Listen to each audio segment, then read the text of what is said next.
ಮೈಸೂರಲ್ಲಿ ಇವತ್ತು ಪ್ರಧಾನಿ ನರೇಂದ್ರ ಮೋದಿ ಮೇನಿಯಾ ಜೋರಾಗಿತ್ತು. ವಿವೇಕ ಸ್ಮಾರಕ ಉದ್ಘಾಟನೆ ಮಾಡಿದ ಪ್ರಧಾನಿ ಮೋದಿ ಮೈಸೂರು ಮಣ್ಣನ್ನ ಹಾಡಿ ಹೊಗಳಿದ್ದಾರೆ.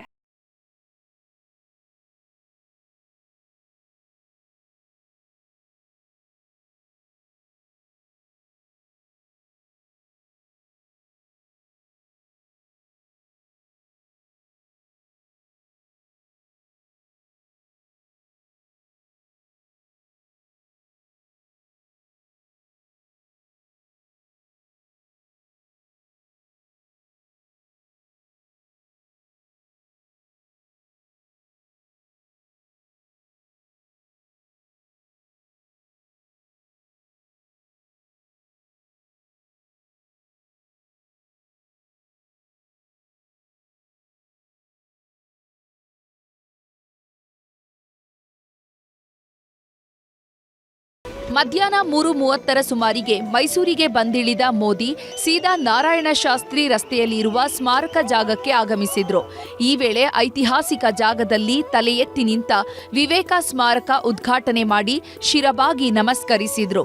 ಈ ಸ್ಮಾರಕ ನಿರ್ಮಾಣಕ್ಕೂ ಮೈಸೂರಿಗೂ ಅವಿನಾಭಾವ ಸಂಬಂಧವಿದೆ.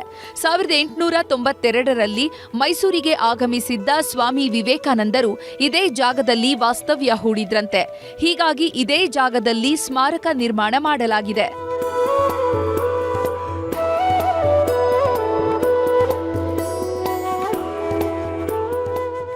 ಉದ್ಘಾಟನಾ ಕಾರ್ಯಕ್ರಮ ಮುಗಿತಾ ಇದ್ದಂತೆ ಓವಲ್ ಗ್ರೌಂಡ್ಗೆ ಮೋದಿ ಆಗಮಿಸಿದ್ರು.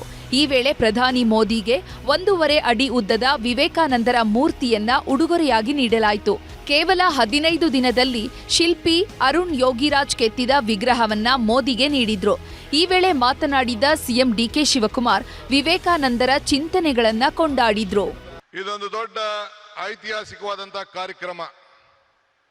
ಯುವ ಶಕ್ತಿ, ಯುವ ಆಲೋಚನೆ, ಯುವ ಚಿಂತನೆ, ಇದೇ ವಿವೇಕಾನಂದರ ಚಿಂತನೆ. ನಾನು ಕೂಡ ನನ್ನ ಬದುಕಿನಲ್ಲಿ ಇದನ್ನು ಅಳವಡಿಸ್ಕೊಳ್ಬೇಕು ಅಂತೇಳಿ ಬಹಳ ಚಿಕ್ಕ ವಯಸ್ಸಿನಲ್ಲಿ ಪ್ರಯತ್ನವನ್ನು ನಾನು ಮಾಡ್ತಾ ಇದ್ದೇನೆ. ಈ ಹೊಸ ಚಿಂತನೆ ಒಂದು ಬದಲಾವಣೆಯ ಒಂದು ಆರಂಭ. ಸಿಎಂ ನಂತರ ವೇದಿಕೆಗೆ ಆಗಮಿಸಿದ ಮೋದಿ ವಿವೇಕಾನಂದರ ತ್ಯಾಗಗಳನ್ನ ಕೊಂಡಾಡಿದ್ರು. 2 ದಿನಗಳ ಹಿಂದೆ ಗುರುಪೂರ್ಣಿಮೆ ಆಗಿದೆ. ಈಗ ಮೈಸೂರಿನ ಪವಿತ್ರ ಭೂಮಿಗೆ ಬರುವ ಅವಕಾಶ ಸಿಕ್ಕಿದೆ.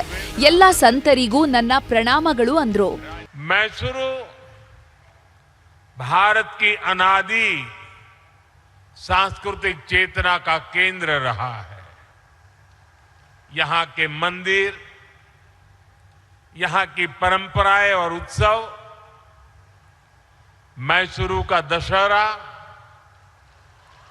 यहाँ के भव्य महल, इसका संगीत और साहित्य, भारत की विरासत इस शहर के कण कण में रची बसी है. ಒಟ್ನಲ್ಲಿ ಮೈಸೂರಿನ ಪಾಲಿಗೆ ಇವತ್ತು ಐತಿಹಾಸಿಕ ದಿನವಾಗಿದ್ದು ವಿವೇಕ ಸ್ಮಾರಕ ತಲೆ ಎತ್ತಿ ನಿಂತಿದೆ. ಕ್ಯಾಮರಾ ಪರ್ಸನ್ ರಾಹುಲ್ ಜೊತೆ ಆನಂದ್ KS, ನ್ಯೂಸ್ 18 ಮೈಸೂರು.